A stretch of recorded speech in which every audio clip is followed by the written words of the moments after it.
Assalamualaikum warahmatullahi wabarakatuh. Bismillahirrahmanirrahim. Alhamdulillahil mun'im. Alhamdulillahil jalali wal jamali wal kamal alladhi faddalana ala sairil alam. Asyhadu an la ilaha illallah wahdah al-malikul haqqul mubin. Wa asyhadu anna Muhammadar Rasulullah sallallahu alaihi wasallam shadiqul wa'dil amin. Qala subhanaka la ilma lana illa ma 'allamtana innaka antal alimul hakim. Wa qala rabbi shrah li sadri wa yassir li amri wahlul 'uqdatam min lisani yafqahu qawli. Alhamdulillah, Bapak Ibu dimuliakan Allah, pagi ini kita kembali merasakan secara fisik nikmat-nikmat Allah di hari yang baru. Nikmat di hari kemarin sama dengan hari ini, tapi dia adalah nikmat yang baru di hari ini dan hisabnya tak sama dengan hari kemarin. Mudah-mudahan setiap nikmat yang Allah karuniakan kita bisa bersyukur dan menggunakan nikmat itu untuk mendekatkan diri kepada Allah. Sebab setiap nikmat dianya adalah hadiah, karunia dari Allah. Maka hendaklah karunia Allah itu kita sikapi dengan syukur kepadanya. Salawat teriring salam pada Rasulullah sallallahu alaihi wasallam. Mudah-mudahan akhirat nanti kita semua adalah umat yang nanti berkumpul dengan Nabi Muhammad sallallahu alaihi wasallam. Sebab setiap orang nanti akan berkumpul dengan orang yang sama amalnya di akhirat. Ada yang akan berkumpul dengan Fir'aun, dengan Qarun, dengan Nabi Muhammad dan berbagai kelompok manusia lainnya. Mudah-mudahan kita berkumpul dengan Nabi Muhammad sallallahu alaihi wasallam. Amin ya rabbal alamin. Yang kita muliakan para alim ulama, para ahli ilmu yang ada di Masjid Muhajirin, kemudian pengurus masjid, imam masjid dan semua tokoh masyarakat. Baik, Bapak Ibu muliakan Allah, pagi ini insyaallah kita akan mengkaji kajian akidah. Secara singkat, akidah itu kita sebut dengan keyakinan. Karena kalimat akidah itu berasal dari kata-kata aqada. Aqada itu dalam bahasa kita sering kita gunakan untuk kalimat akad. Akad itu adalah bahasa mudahnya lagi mengikat. Akad nikah mengikat dua insan. Akad jual beli mengikat dua orang dalam sebuah transaksi barang. Akad sewa menyewa mengikat dua orang dalam transaksi manfaat sebuah barang. Maka ketika disebut dengan akidah, ini adalah keyakinan yang mengikat hati seseorang, yang membuat orang itu berbuat benar dan salah, berbuat patut dan tidak patut berdasarkan keyakinan yang mengikat dia. Kalau keyakinan itu keyakinan Islam atau akidah Islamiyah, maka yang dimaksudkan adalah keyakinan-keyakinan berdasarkan Islam yang mengikat perbuatan-perbuatan dia dalam hidupnya. Maka setiap muslim itu butuh kepada akidah. Sebab apapun dalam Islam yang kita pelajari, yang kita kaji, ujungnya akan bermuara pada tiga saja. Satu, keyakinan. Dua, amal, perbuatan fisik. Kita solat barusan, kita laksanakan sedekah, zakat, kita silaturahim dan berbagai perbuatan-perbuatan fisik lainnya, itu amaliyah. Dan yang ketiga, akhlak. Akhlak ini adalah bagus, tidak bagus, patut, tidak patut. Kalau amal sah, tidak sah. Sehingga seperti tadi Bapak Ibu solat, berwuduk sah tidak solatnya. Kalau berwuduk sah, kalau tak berwuduk tidak sah. Tapi kalau akhlak baik, tidak baik, patut, tidak patut. Seperti sekarang, Bapak Ibu boleh tidak bicara saat saya pengajian? Boleh. Tapi patut tidak ketika ada orang bicara kita juga bicara. Nah, itu diantara muara semua ilmu yang kita pelajari, apapun ilmunya. Mau kita belajar tafsir, belajar hadis, turunan dari ilmu Al-Quran dan ilmu hadis, kemudian ilmu tafsir, ilmu bahasa Arab dan semua turunan, itu muaranya 3 saja. Jadi keyakinan kita, jadi amal kita, jadi akhlak kita. Tidak ada lebih dari 3 itu. Dan bila kita petakan lebih lanjut yang 3 tadi, yang menjadi pondasi, yang menjadi tempat tegak dari yang 3 tadi, ketika kita petakan, akidah adalah pondasi dari amal dan akhlak. Karena akidah ini cara berfikir orang, paradigma orang, cara pandang seseorang. Bila cara pandang ini benar, cara berfikir benar, paradigma benar, maka akan memunculkan perbuatan-perbuatan yang benar, akan memunculkan akhlak-akhlak yang benar. Sehingganya orang kalau akidahnya lurus, perbuatannya akan baik, akhlaknya akan baik. Tapi kalau akidahnya tidak benar, akidahnya bermasalah, maka akan turun selanjutnya perbuatan yang tidak baik, akhlak yang juga tidak baik. Maka di dalam Islam, akidah ini posisinya sangat-sangat penting, fundamental, posisi yang paling pokok. Oleh karena itu Bapak Ibu dirahmati Allah Subhanahu wa taala, kalau ada orang tanya, apa gunanya akidah itu bagi kita? Atau secara turunan lebih praktis, akidah itu fungsinya bagi kita apa? Kalau kita ingin jawab dalam poin-poin Bapak Ibu yang dirahmati Allah, selain dia sebagai dasar agama, kita coba jawab dalam 3 poin saja pentingnya akidah ini. 1, setiap kita sejak lahir Allah karuniakan akal. Lalu Allah berikan alam ini untuk tempat kita hidup. Maka setiap orang akan berfikir akan kemana dia dalam hidup ini, apa yang mesti dia buat, dan bila mundur dia berfikir dari mana dia berasal. Jawaban dari mana, apa yang mesti dibuat, kemana dia akan menuju, jawaban itu ada dari agama. Tidak ada jawaban itu dari yang lain. Sehingga orang kalau tanya dia berasal dari mana, dia akan tahu bahwa diciptakan oleh Allah. Dia untuk apa hidup di dunia? Untuk mengemban yang menjadi perintah Allah, untuk mengemban fungsi yang diinginkan Allah dari dia. Dan hendak kemana dia? Dia akan pulang kepada Allah. Orang kalau tidak dapat jawaban ini, dia akan bingung dalam hidup. Dia akan tidak tentu arah dalam hidupnya. Lalu yang kedua, turunan dari pertanyaan tadi, orang-orang dalam hidupnya, kalau dia tidak jelas mau kemana dan mau apa, dia tidak menemukan ketenangan dalam hidupnya. Makanya kadang-kadang anak muda ketika dia mencari ketenangan, mencari kepuasan batin dia, bukan kepuasan fisik, dia kadang-kadang minum berbagai yang memabukkan, dia konsumsi narkoba. Tujuannya apa? Dia ingin tenang. Sebagian orang dia melakukan berbagai hal yang bersifat hiburan, yang menurut dia menenangkan dia, tapi semua itu tak akan menenangkan. Semua itu justru akan semakin membuat hatinya panik, jenuh, dan dia akan mencari muara ketenangan itu. Dan agama adalah ketenangan yang membuat orang tenang lahir dan batin. Sehingga agama ini Bapak Ibu menenangkan setiap orang. Oleh karena itu, akidah yang merupakan bagian paling dasar dalam agama adalah yang paling menenangkan orang. Sehingganya orang kalau dia belajar akidah, dia berakidah dengan benar, hidupnya akan tenang. Kalau tidak, dia akan stres terus. Kalau tidak, dia dalam hidupnya tidak akan pernah menemukan kepuasan-kepuasan batin.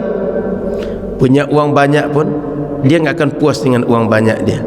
Punya pekerjaan paling terbaik yang dia miliki, dia tidak akan puas dengan pekerjaan terbaik itu. Punya popularitas paling populer di dunia, dia nggak akan puas, karena semua itu menghendaki yazid wa yazid wa yazid, bertambah dan bertambah dan bertambah. Tapi ketika dia kenal agama, dia punya akidah yang benar, setiap apapun yang dia terima dalam hidup akan dia terima dengan hati yang lapang. Maka orang beriman ini Bapak Ibu, sesusah-susah hidup dia akan menikmati hidup. Tapi orang kalau tak beriman, kalau tak berakidah, meskipun banyak yang dia miliki dari dunia ini, dia tak akan pernah menikmati hidup. Maka Bapak Ibu dirahmati Allah Subhanahu wa taala, satu di antara rukun iman kita, yakin dengan qada yang baik dan yang buruk datang dari Allah. Takdir itu semuanya datang dari Allah. Lalu yang ketiga Bapak Ibu yang dimuliakan Allah Subhanahu wa taala, kenapa kita perlu berakidah ini? Allah kasih manusia ini ilmu, dikasih kemampuan melihat, kemampuan mendengar, dikasih iradah, dikasih kudrah. Semua itu kalau tak dikendalikan, dia akan menjadi alat untuk manusia menzalimi orang lain. Sebab dengan ilmu, orang-orang berilmu bisa memanfaatkan segala sumber daya untuk kepentingan yang menjadi ambisi hidupnya. Kalau tak ada agama yang membatasi, orang berilmu itu akan melakukan berbagai penemuan sepuas dia. Lalu dia akan buat alat-alat dalam dunia medis, dalam teknologi, dalam bangunan, dalam apa saja, tanpa memikirkan akhlak di situ, tanpa memikirkan bahwa ada Allah yang akan menghisap mereka, sehingga teknologi itu menjadi mangsa yang membuat orang-orang yang lemah, orang-orang tak berilmu, orang-orang terbelakang, korban orang-orang berilmu. Tapi ketika orang berilmu ada akidah, dia akan memakai ilmunya sesuai dengan akidah dia. Dia tahu bahwa Allah Maha mengawal, Allah Maha mengawal, mengawas, melihat, mendengar, mengetahui setiap yang dia buat. Dan kelak ketika dia selesai hidup di dunia, dia akan mati, lalu akan bangkit di akhirat, akan ada hisab, akan ada surga, ada neraka. Ilmunya akan dipakai dengan cara yang benar, cara yang arif dan terkendali. Tapi orang kalau tak punya akidah, tidak punya keyakinan, tidak punya agama, akan luar biasa dibuat oleh manusia. Maka Bapak Ibu, tengok saja kemajuan teknologi. Belum kita mampu untuk menyelesaikan, menguasai satu teknologi HP misalnya, dah muncul lagi teknologi yang baru dari HP. Dunia medis juga begitu. Dulu orang berfikir kalau sudah berusaha lama tak punya anak, ya sudah, berarti terima saja takdir, tak akan punya anak seumur hidup. Tapi hari ini ada bayi tabung, ada cloning dan segala macam. Semua itu kalau tidak didasari dengan agama, itu akan liar. Maka peradaban manusia tidak akan teratur, tidak akan terukur, dan tidak ada nilai-nilai di dalamnya. Apalagi Bapak Ibu, dalam dunia medis itu kelamin bisa ditukar. Itu jangankan di dalam rahim, sudah keluar ke dunia, rahim bisa ditukar. Mohon maaf, kelamin bisa ditukar. Bentuk fisik bisa disesuaikan, apalagi operasi plastik yang luar biasa perkembangannya. Tapi bila ada agama, manusia yang punya ilmu, dia akan terkendali. Manusia yang punya kudrah dan iradah dalam dirinya, dia akan terkendali. Sehebat apapun orang, sekuat apapun fisik orang, tak akan digunakan untuk menzalimi orang lain. Sehebat apapun orang dengan popularitas dia, dengan kekuasaan, dengan jabatan, dengan politik dia, tapi kalau dia punya agama, dia tidak akan gunakan untuk menindas orang lain.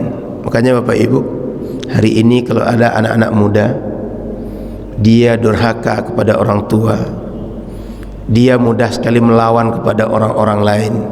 Dia mudah sekali membenarkan segala cara mendapatkan uang, memenuhi keinginan dia. Masalah dia adalah tak ada agama dalam dirinya, tak ada akidah dalam dirinya. Dan itulah PR kita hari ini.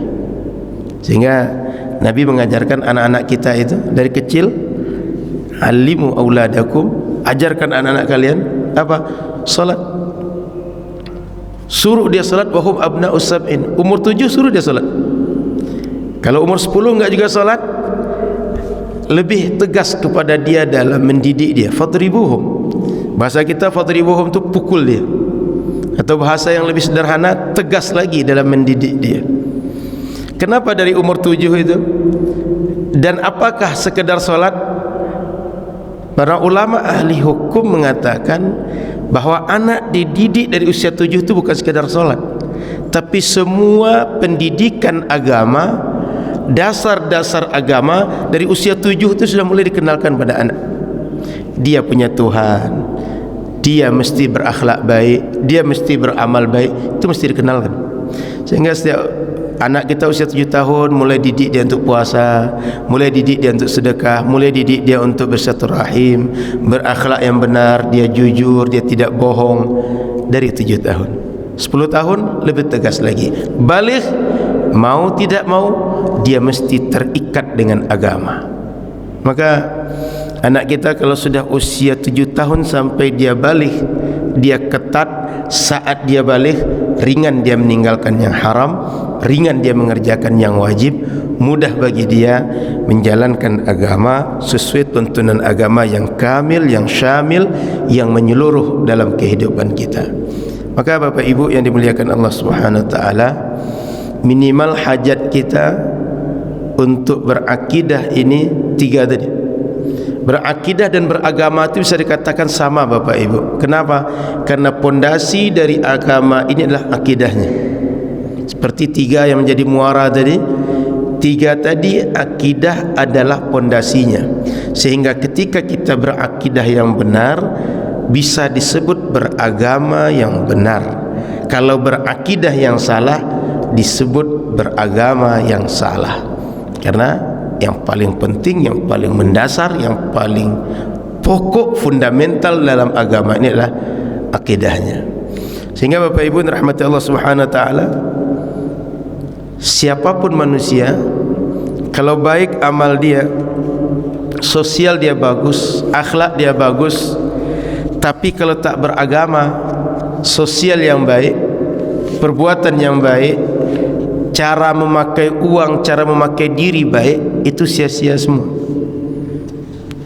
Maka Allah dalam surah Al-Kahfi mengatakan, Kul hal nunabbi'ukum bil akhsarina a'mala alladhina dhalla sa'yuhum fil hayatid dunya wa hum yahsabuna annahum yuhsinuna sun'ah. Kata Allah, apakah kalian mau aku tunjukkan dengan orang yang paling merugi di dalam beramal di dunia ini? Orang-orang yang menurut dia sudah beramal dengan amal terbaik, sudah berbuat dengan cara paling hebat, tapi kata Al-Quran, itu orang-orang itu merugi. Siapa mereka itu? Ulaika alladhina kafaru bi ayati rabbihim. Orang-orang yang kufur kepada Allah Subhanahu wa taala, yang kufur dengan tanda-tanda kebesaran Allah Subhanahu wa taala, wa liqa'ih, dia tak yakin dengan pertemuan dengan Allah. Maka orang-orang kalau dia tak ada iman, sebanyak apapun kurban dia. Ada enggak Pak yang kemarin non muslim yang kurban? Kan kadang-kadang ada perusahaan non muslim tuh, atau owner perusahaan dia non muslim, karena bagi dia mungkin bagian dari CSR, dia ikut kurban di masjid sekitar perusahaan dia. Di sini kadang ada enggak Pak? Meskipun non muslim itu dia berkurban dengan sapi limosin yang 2 ton katakan, itu enggak akan diterima amal dia sama seperti seorang muslim yang berkurban meskipun seekor kambing atau seekor domba, selama dia belum muslim. Maka fahabitat a'maluhum fala nuqimu lahum yaumal qiyamati wazna. Semua amal yang dia buat itu sia-sia, tidak akan menjadi timbangan amal bagi dia di akhirat. Oleh karena itu, agama ini menjadi tiket setiap orang mendapat pengakuan dari amal dia dan dibalas amal dia oleh Allah Subhanahu wa taala. Sehingga kedudukan agama ini penting, akidah ini penting bagi seorang muslim. Maka tugas kita hari ini Bapak Ibu, anak-anak kita mesti kita tanamkan akidah, mesti kita didik terus dan mesti kita ingatkan. Kalau dia punya akidah yang kuat, punya keyakinan yang benar, dia tidak akan melalui hidup-hidup yang dengan stres, depresi, tekanan-tekanan di luar kemampuan dia, lalu pada akhirnya dia berbuat di luar kontrol atau dia berbuat semau dia. Apalagi hari ini dunia yang kita lalui, dunia materialis sangat mendominasi. Bahkan boleh bisa dikatakan hari ini dunia orang, setiap segala sesuatu diukur dengan uang. Bila sudah uang yang diukur oleh manusia, maka orang-orang tidak akan lagi menghargai setiap senyum yang merupakan ibadah. Orang tak akan lagi menghargai setiap salam yang disuruh Nabi, afsus salam. Kalau berjumpa dengan seorang muslim, ucapkanlah salam. Dia tak akan menghargai bahawa kalau berjumpa dengan seorang muslim, kata Nabi, engkau berbuat baiklah kepada orang lain dengan segala yang bisa engkau buat, meskipun antalqa akhaka biwajhin talq. Engkau berjumpa dengan seseorang, berjumpa itu dengan tersenyum menjumpainya. Orang beragama menganggap andaikan dia berjumpa dengan orang dengan senyum, senyum itu adalah sedekah, dan boleh jadi bagi dia itu adalah ibadah terbaik yang bisa dia buat hari ini. Tapi kalau kita tengok gaya hidup manusia hari ini, tak ada nilai-nilai itu dalam kehidupan manusia. Bahkan mendahulukan yang besar, mengedepankan yang lebih tua, mengalah dari orang lain, itu tak lagi punya nilai kalau tak ada akidah, tak ada agama di dalam diri. Maka Bapak Ibu, ini sebagai pengantar tentang kenapa kita mesti berakidah, dan berakidah dengan akidah Islam, punya keyakinan kepada Allah, keyakinan pada malaikat, keyakinan pada kitab, keyakinan kepada Rasul, keyakinan pada hari kiamat yang pasti terjadi, dan keyakinan ada takdir yang baik dan buruk, semuanya datang dari Allah. Lalu timbul pertanyaan berikutnya, ketika kita mempelajari akidah ini, dalam historis ilmu akidah kita akan mengenal banyak sekali sekte, banyak sekali firqah, atau banyak sekali cara dalam memahami akidah Islam ini. Yang mana satu yang mesti saya ikut? Itu pertanyaan selanjutnya. Maka setiap muslim, mereka hidup di dunia ini mengikut syariat Allah, aturan Allah. Aturan Allah itu disampaikan oleh Rasulullah.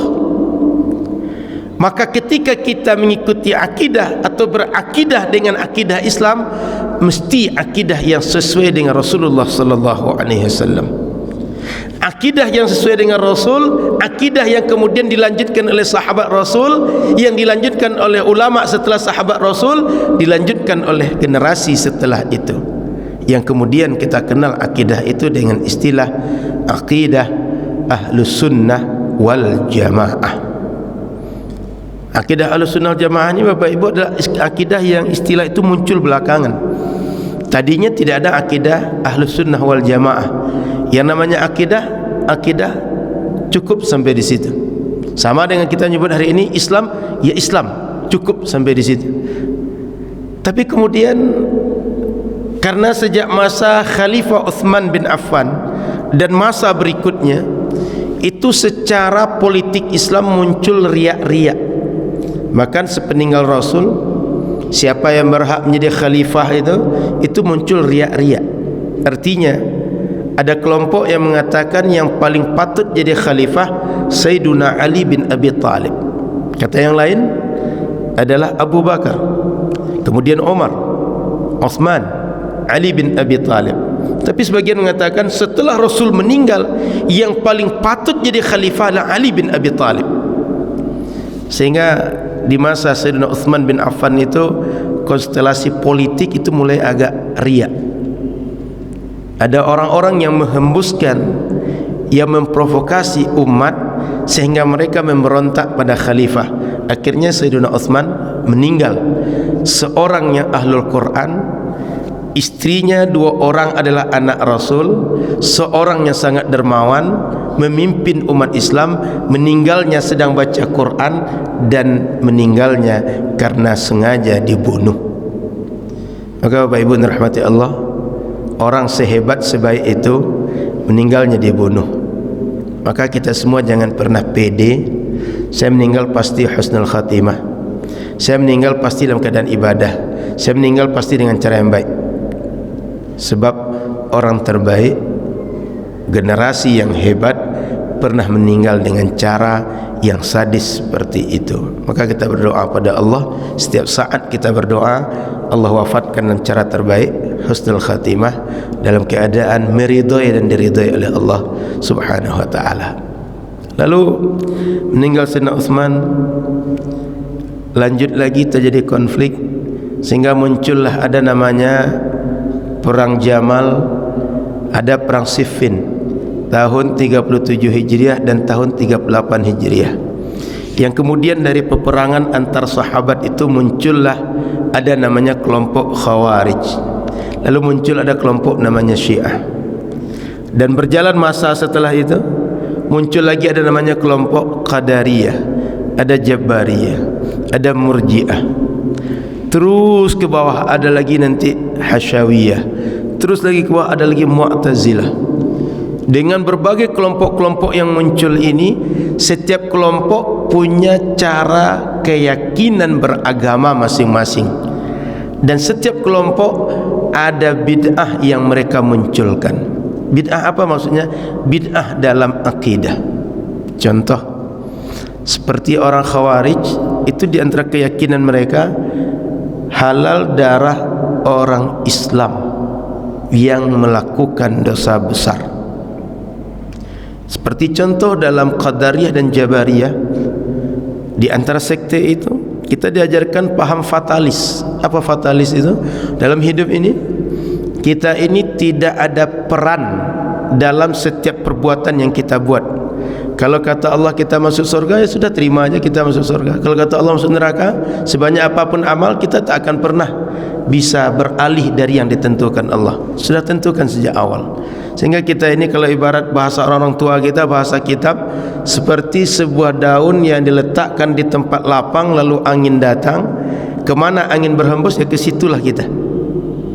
Tak bisa kita menentukan akan ke barat, akan ke utara, akan ke timur, akan ke selatan ketika kita berdiri tegak di tempat yang terbuka tadi. Lalu kata yang sebagian, kita ini berbuat tidak dalam takdir Allah, sehingga setiap yang kita buat tu Allah tidak tahu kecuali setelah kita buat. Maka masing-masing kelompok ini punya keyakinan-keyakinan bermasalah. Di Mu'tazilah pula, bahwa nanti di akhirat akan ada orang yang dia tidak masuk surga, dia tidak masuk neraka. Dalam Mu'tazilah juga, segala sesuatu yang dibuat oleh manusia, at-tahsin wa takbih, itu adalah porosnya atau alat untuk menakarnya akliyani, dari logika manusia, bukan dari syariat. Maka setiap kelompok itu bila terus berkembang, maka akan banyak kesesatan-kesesatan tumbuh di masyarakat. Sehingga muncullah seorang imam di tahun 260 Hijriah beliau lahir, 324 Hijriah beliau meninggal, namanya Imam Abu Hasan Al-Asy'ari. Beliau ini seorang imam yang ayahnya Sunni, tidak terpengaruh dengan Mu'tazilah, Qadariyah, Jabariyah dan keyakinan yang lain. Dia Sunni. Lalu ketika dia anak ini masih kecil, dididiknya dengan pendidikan Sunni. Usia Imam Abu Hasan kecil, ayahnya meninggal, Tapi dia wasiatkan kepada keluarga dan kawannya, ini tolong dididik dengan ilmu agama dan pendidikan sunni. Sebab di masa itu Mu'tazilah merajalela, memimpin cara beragama satu negara. Lalu usianya 10 tahun, ibunya menikah lagi. Dan malangnya, suami dari ibunya atau ayah tirinya seorang pemuka agama berasal dari sekte Mu'tazilah. Oleh karena itu, dari usia 10 tahun itu beliau terpapar dengan keyakinan Mu'tazilah. Sampai akhirnya, sampai usia beliau 40 tahun, dia tidak merasa puas dengan akidah yang dia yakini. Dia bertanya-tanya, padahal dalam akidah yang dia yakini Mu'tazilah itu, dia tokoh hebat. Kalau ada seminar, katakan seminar internasional, ada debat internasional, itu utusannya beliau. Ada kuliah umum yang orangnya banyak, bergengsi, para ahli ilmu, itu yang berbicara beliau. Menulis kitab dalam Mu'tazilah yang terkenal itu beliau. Dia hebat dalam menulis, dia hebat dalam berretorika, dia kuat dalam berargumen. Usia 40, dia ragu dengan yang dia yakini. So di antara keyakinan Mu'tazilah ini, dia tak percaya dengan syafaat Rasul di akhirat nanti. Di antara keyakinan dia tidak akan bisa melihat Allah dalam surga nanti. Sementara ahlu sunnah meyakini orang beriman yang masuk surga, dia akan dapat balasan terbaik, dan di antara balasan terbaik itu adalah puncak segala nikmat adalah melihat Allah subhanahu wa ta'ala. Maka mulai dia bertanya tentang akidah dia. Ditambah lagi di usia dia 40 tahun itu, di satu kali Ramadan dia mimpi Rasul 3 kali. Dan di malam 27 Ramadan biasanya masyarakat kumpul di Masjid Umawi.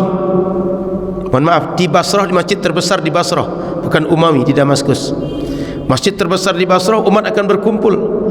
Mereka akan baca Quran dan mereka akan berzikir dipimpin oleh para ulama. Semalam suntuk mereka akan besarkan malam itu, karena umumnya dan ghalabatuz zan, prasangka besar Lailatul Qadar itu terjadi malam ke-27, sehingga sudah menjadi tradisi umat dahulu kalau malam 27 itu dibesarkan.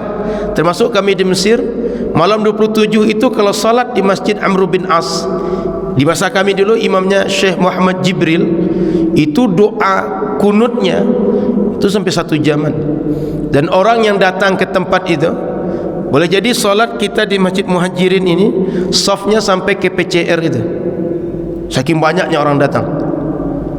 Jalan-jalanan itu penuh, 1 kilo itu mungkin orangnya isinya, selain yang di masjid dan pelataran masjid dan sekitar masjid. Malam 27. Malam yang lain tidak begitu. Di masjid-masjid yang lain di Mesir juga begitu, sudah tradisi masyarakat. Malam itu beliau biasanya ikut, tapi di Ramadan usia 40 itu tertidur beliau, ngantuk betul, tidak ikut ke masjid. Dan dalam tidur itu bermimpi dengan Rasul sallallahu alaihi wasallam. Kata Rasul, unsur, tolong oleh engkau sunnati, sunnahku. Sehingga dia berfikir, selama ini dia menganggap dia sudah memperjuangkan sunnah, perjuangkan Al-Quran dan sunnah. Tapi kata Rasul justru unsur, tolong oleh engkau sunnahku. Berarti selama ini sunnah belum diperjuangkan. Ada sunnah yang belum dibuat, yang belum diperjuangkan oleh Imam Abu Hasan Al-Ash'ari. Sehingga dia sempat berdialog dengan Rasul, Rasul, bagaimana saya meninggalkan semua ini? Sudah mendarah daging dalam diri saya. Sampai umur 40 itu yang menjadi keyakinan saya. Berat bagi dia berdialog dengan Rasul. Sampai 3 kali dialog.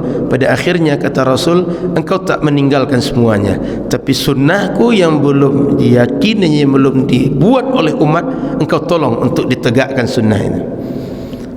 Lalu kemudian beliau tinggalkan kota Basrah lebih kurang 2 pekan. Dia periksa, dia tulis, dia analisa keyakinan-keyakinan dia, sehingga dia menemukan ada beberapa keyakinan yang tak benar menurut dia. Sehingga dia ajak dialog ayahnya yang Mu'tazilah, ayah tiri tadi. Dengan dialog yang buat dia ragu, dengan mimpi Rasul, maka kemudian dengan perenungan tadi, usia 40 tahun dia taubat dari keyakinan-keyakinan itu.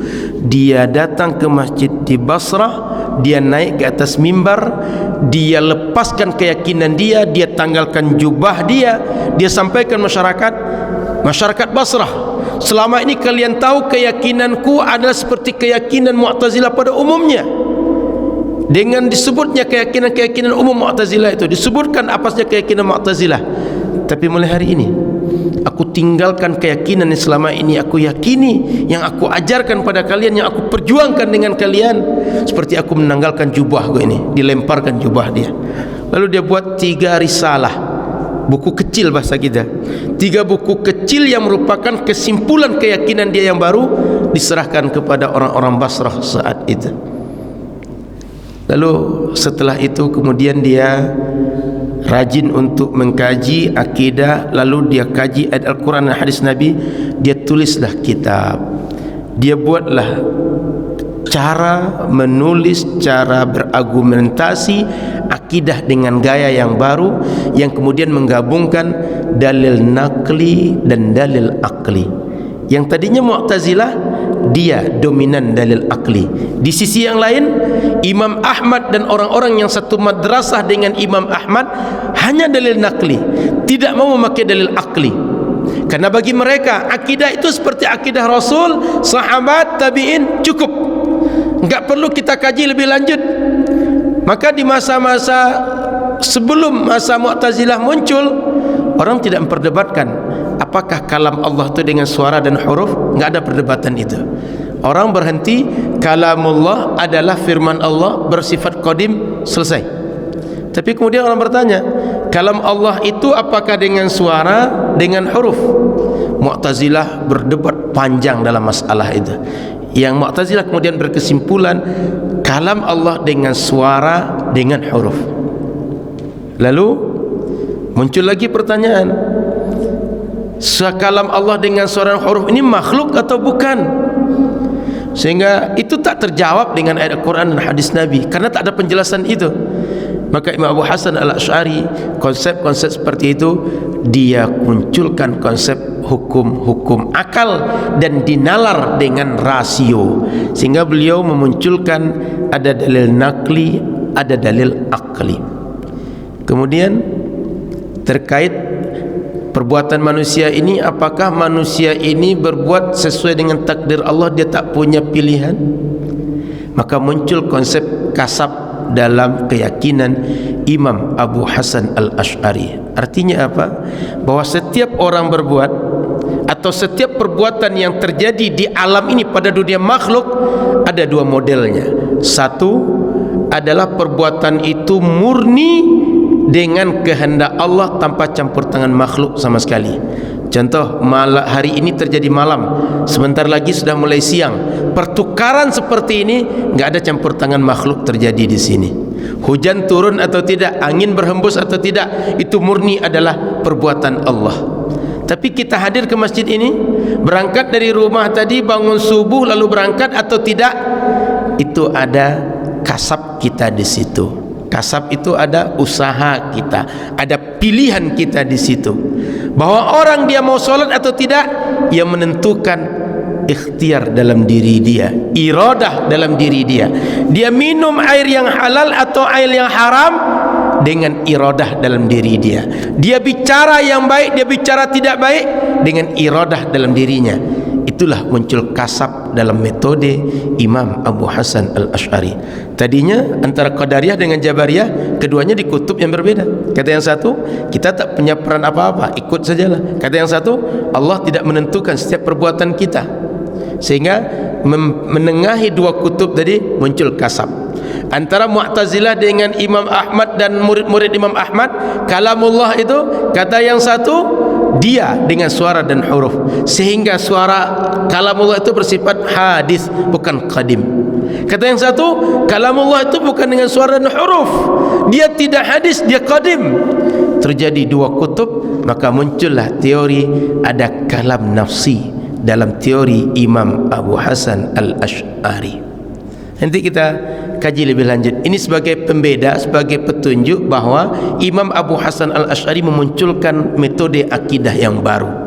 Sehingga Bapak Ibu rahmati Allah Subhanahu wa taala, konsep akidah beliau itu oleh murid-murid Imam Ahmad enggak diterima. Kenapa? Karena menurut murid-murid Imam Ahmad cukup dengan ayat Al-Quran dan hadis Nabi, jangan masuk dalil akal ke situ, jangan pakai rasio dalam berakidah. Sementara tuntutan zaman saat itu Mu'tazilah dengan akal yang kuat. Kalau kita dengan nas enggak akan mempan melawan Mu'tazilah. Tapi Imam Abu Hasan Al-Asy'ari karena kenal betul dengan Mu'tazilah, paham betul dengan Mu'tazilah, dan paham Al-Quran, paham hadis, dia gabungkan keduanya dalam menjawab Mu'tazilah, sehingga 3 khalifah berturut-turut yang menguasai khalifah Islam dengan cara berfikir Mu'tazilah tumbang di tangan Imam Abu Hasan Al-Asy'ari dan murid-murid Imam Abu Hasan Al-Asy'ari. Sederhananya Bapak Ibu, kalau Mu'tazilah masih berkembang hari ini, cara beragama kita seperti Islib yang kemarin sempat heboh, Islam liberal. Terbayang kalau kita liberal, maka akan banyak hidup ini lepas dari nilai-nilai norma-norma agama yang ketat yang mengikat kita secara adab dan peradaban. Itu resikonya kalau tidak muncul Ahlus Sunnah wal Jamaah. Maka Imam Abu Hasan Al-Asy'ari dia taubat, kemudian dia umumkan akidah dia, lalu dia kemudian menyusun, dia mengajar, dia debat orang-orang Mu'tazilah di zaman itu, sehingga kemudian para ulama dari 4 mazhab, para ulama dari berbagai daerah, apa kata mereka? Inilah cara akidah yang sesuai dengan Rasul, inilah metode akidah yang patut menjadi ikutan kita, dan cara kita memahami akidah Islam yang sesuai dengan akidah Rasul dan sahabat. Sehingga kemudian sejak masa Imam Abu Hasan itu disebutlah akidah beliau akidah Ahlus Sunnah wal Jamaah. Yang tadinya tidak ada sebut akidah Ahlus Sunnah wal Jamaah, tapi untuk membedakan bahwa ada akidah kelompok bid'ah, maka ada kelompok akidah Ahlus Sunnah. Itu awal mulanya muncul istilah Ahlus Sunnah wal Jamaah. Sebelumnya di masa Imam Ibnu Abbas muncul istilah Ahlus Sunnah juga, tapi bukan untuk membedakan kelompok, ada Mu'tazilah, ada Khawarij, ada Sunni, bukan untuk membedakan itu. Ada Al-Quran, wujuhu yawma, surat Al-Imran itu muswadda wujuhum yang taswaddu, bahwa di akhirat nanti akan ada orang yang wajahnya hitam, ada wajahnya putih. Betul Ustaz? Wa taswaddu wujuhuhum, itu yang orang-orang putih wajahnya di akhirat nanti adalah Ahlus Sunnah, kata Ibnu Abbas. Yang orang-orang tidak putih wajahnya ketika di akhirat nanti, iswaddat wujuhuhum, orang yang gelap di akhirat nanti, itu adalah tidak Ahlus Sunnah wal Jamaah. Sehingga Ahlus Sunnah wal Jamaah ini pertama menyebut sahabat Ibnu Abbas menafsirkan ayat tadi. Yang kedua, istilah Ahlus Sunnah wal Jamaah ini muncul ketika Imam Abu Hasan Al-Asy'ari berusaha meluruskan akidah dari berbagai sekte yang sesat dan diakui oleh para ulama, dan semua ulama mazhab yang 4 di zaman itu mengikut akidah Imam Abu Hasan Al-Asy'ari, sehingga mereka menyebutnya kemudian dengan akidah Ahlus Sunnah wal Jamaah. Ujung dari cerita ini kemudian pertanyaan, kalau kita menyebut akidahnya akidah Imam Abu Hasan Al-Asy'ari, apa yang menjadi ciri khas sehingga masyarakat tahu inilah akidah Imam Abu Hasan Al-Asy'ari? Bila kita tengok dengan metode yang terus berkembang, para ulama dari zaman Imam Abu Hasan punya banyak kitab, punya banyak metode, tapi kemudian yang menjadi familiar bagi masyarakat adalah metode Imam As-Sanusi dengan kitabnya As-Sughra, Al-Kubra, kemudian kitabnya Ummul Barahin, yaitu metode berakidah kepada Allah, mengenal Rasul, mengenal berbagai keyakinan dalam Islam. Ada namanya akidah sifat 20 dalam mengenal Allah, atau akidah khamsin, akidah yang 50 dalam mengenal Allah, dalam mengenal Rasul sallallahu alaihi wasallam.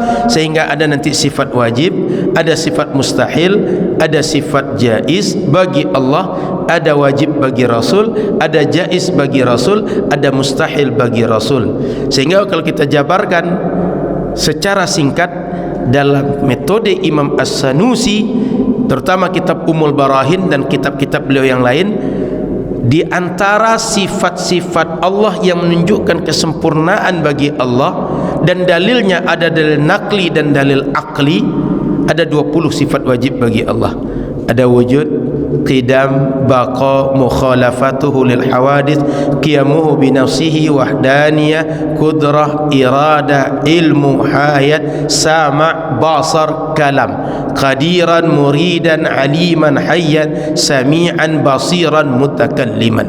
Lawannya 20 juga, sehingga 20 tambah 20 40. Dan ada satu yang jaiz bagi Allah, dia lakukan atau tidak. Contoh, kita ini bisa Allah jadikan sehat atau sakit, itu bagi Allah jaiz. Tidak wajib Allah menjadikan kita sehat, dan tidak wajib Allah mengazab setiap orang berdosa. Maka bagi Allah nanti di akhirat ada orang banyak dosa dalam pandangan kita, dia masuk surga, itu adalah haknya Allah. Tidak wajib bagi Allah orang taat harus masuk surga, orang berdosa harus masuk neraka. Tapi itulah haknya Allah memasukkan ke surga atau memasukkan ke neraka. Hanya saja dalam Al-Quran, dalam firman-Nya, dia sudah janjikan yang taat dia kasih balasan yang baik, yang tidak taat dia akan balas dengan keadilan dia. Lalu 20 tambah 20 tambah 1 41. Tentang Rasul ada 4 sifat yang wajib, yang selama ini kita kenal: amanah, fatanah, tabligh, siddiq. 4 juga lawannya. Maka 4 tambah 4 8, tambah 1 yang jaiz. Rasul itu dia manusia, fisiknya seperti kita, sehingga dia belanja ke pasar, dia makan seperti kita, dia sakit seperti kita, dia sehat seperti kita. Maka 4 tambah 4 tambah 1 9. Tadi 20 tambah 20 tambah 1 41. 41 tambah 9 50. Sehingga orang kalau kenal dengan 50 sifat ini, dia akan benar dalam memahami asyhadu an la ilaha illallah wa asyhadu anna Muhammad Rasulullah sallallahu alaihi wasallam. Maka Bapak Ibu, akidah yang menjadi akidah umat Islam, yang menjadi keyakinan yang mesti diikut, akidah Ahlus Sunnah wal Jamaah yang direpresentasikan oleh Imam Abu Hasan Al-Asy'ari. Dan akidah yang sama dengan itu, coraknya yang dikenal masyarakat, apa sih cirinya? Mempelajari mengenal Allah dan Rasul melalui sifat yang 50. Ini pengantar, kita lanjut tanya jawab sampai waktu kita bisa salat isyraq.